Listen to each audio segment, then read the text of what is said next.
থানায় গিয়ে জিডি বা জেনারেল ডায়েরি একটা অভিযোগ কমপ্লেন কিন্তু আমরা লিখে থাকি প্রায় কম বেশি সবাই। এই জেনারেল ডায়েরি বা জিডি বিভিন্ন সময় কিন্তু একটা মামলায় রূপান্তরিত হতে পারে। এই জিডি বিষয়টা কি তাহলে? বিভিন্ন সময় আমাদের অভিযোগ কারো সাথে ছোটখাটো হুমকি বা আমার কোনো ডকুমেন্টস হারিয়ে গেছে, কোনো এডুকেশন ডকুমেন্টস বা জমি জায়গার কোনো ডকুমেন্টস হারিয়ে গেছে, সেই ক্ষেত্রে আমরা পুলিশ স্টেশনে যেয়ে একটা অভিযোগ লেখাই।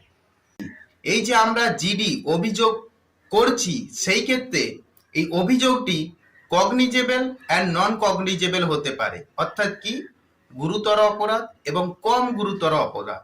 বেশিরভাগ ক্ষেত্রে কম গুরুতর যেইগুলো অপরাধ, আপনি পুলিশ স্টেশনে গিয়েছেন, একটা মৌখিকও বলতে পারেন বা একটা ছোট খাতায় বা খাতাতে আপনি লিখে নিয়ে যেতে পারেন। সেই ক্ষেত্রে